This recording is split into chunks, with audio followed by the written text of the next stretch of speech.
he was a Czech refugee, and he and his family fled to London, and my mom was a WAF who worked in photo reconnaissance in the library there, and they met when my dad was on leave and got married 6 weeks later. And then he got shipped out to Malaysia. And then I was born 9 years later. And they still had rationing books when I was born. I still have one somewhere for me. Anyway, I'm going to read from this time travel novel that I wrote about a decade ago. I've never done a reading from it. It features Charlie, who's a woman from today's England, and Sean Dealey, her companion, who originally comes from 1828, and he followed her into the 21st century.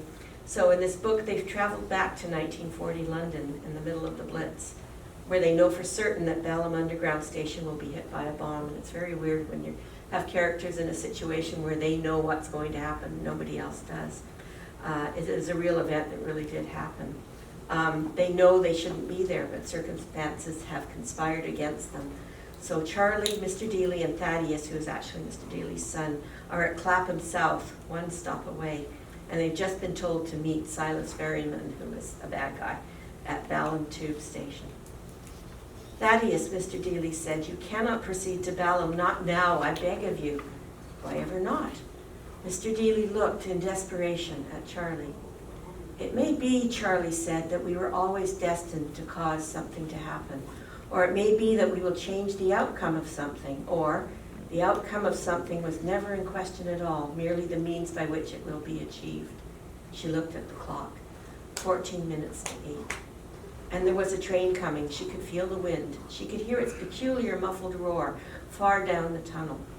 "Thaddeus," she said, lowering her voice to a whisper, "there's an air raid in progress, and a bomb's going to drop on Balham High Road at 2 minutes past 8. It'll explode at the north end of the station above the cross passage between the northbound and southbound platforms." Thaddeus took this in, the look on his face grave. "The tunnel roof will collapse, and rubble and water and sewage and gas is going to pour into the station. Nearly 70 people are going to be killed." "And this bomb will destroy both platforms?" he asked. "No, only the northbound side. The southbound side will be virtually untouched." "Then I will go," Thaddeus decided. "I'll be safe on the southbound platform." The train emerged from the running tunnel and rattled to a stop. The guard in the last carriage pressed the button to open the doors.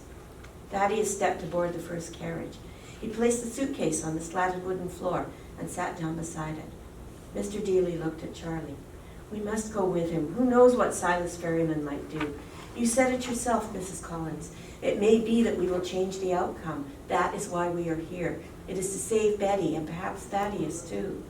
He followed his son aboard the train and turned around. "Will you come with me?" Sorry. The train drew into Balham Station, slowing as it passed the rows of shelterers, some sleeping, some sitting with their backs against the curving platform wall, chatting or reading. They were there with their bedding, their flasks of tea, their suitcases and books, their knitting and chess games, packs of cards and household keepsakes. The station itself was dingy and dark, with low wattage lamps and yellowed shades and small posters stuck to the walls, all of them seeming to have something to do with food. Ovaltine, Bovril, Oxo cubes, rules about sheltering and reminders about rationing, dire warnings about eavesdroppers and spies. It was also very hot, and the pungent smell of too many people in need of a wash and a change of clothes was overpowering. Charlie checked the clock as she stepped onto the platform with Thaddeus and Mr. Dealey. 12 minutes to 8. She made note of the openings in the platform wall, which mirrored the ones on the northbound platform. Here at the south end was a cross passage, and then midway along were the 2 exits to the way out, protected by heavy watertight doors, leading to the escalators and the stairs. And then at the north end, another cross passage. The cross passage. She glanced at the clock, 8 minutes to 8. And then she saw them, Silas Ferryman and Betty. They were standing just beyond the cross passage at the other end of the platform, almost at the mouth of the running tunnel. "Mr. Dealey," Charlie said. "Thaddeus." 6 minutes to 8. They ran down the perilously narrow free space along the edge of the platform, Thaddeus in the lead. "This man told me you wanted to see me," Betty said, looking confused. "He said you had a message of vital importance, and then he dragged me out of the house and locked me in a shed. I don't understand what's going on, Thad." "Forgive me for not introducing myself earlier. The fair-haired gentleman said to Betty, "I am Silas Ferryman. You may have heard of me." "I swear I have not," Betty answered, close to tears, gasping for breath, holding her middle. "And if you do not allow me to sit down, Mr. Ferryman, I shall faint. I am carrying a child in case you failed to notice." "Sit down then," Ferryman replied. "Your usefulness to me is at an end." Betty sank onto the platform, bracing her back against the white-tiled wall. "And so," Thaddeus said to the fair-haired gentleman, "we meet again at last, sir, face to face. I have brought your suitcase." "Put it there," Ferryman directed, indicating the spot on the platform where Betty was sitting. 2 minutes to 8. Thaddeus placed the case at Betty's feet. As he did this, the fair-haired gentleman pulled from his coat pocket a very large knife. In one swift movement, he drew it across Thaddeus's neck, slashing arteries and veins.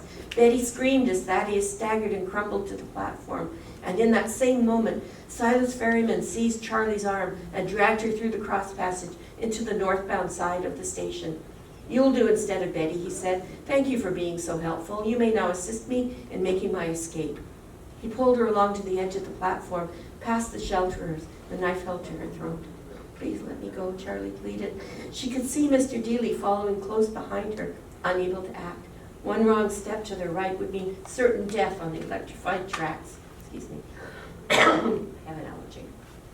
"The watertight doors are shut," she said. "The trains aren't running under the river. You can't go anywhere." She could also see the big old flashing clock with its Roman numerals, 8 o'clock. "We're going to die," she said quietly, desperately. "In 2 minutes, a bomb's going to drop on the roadway above. The tunnel's going to collapse.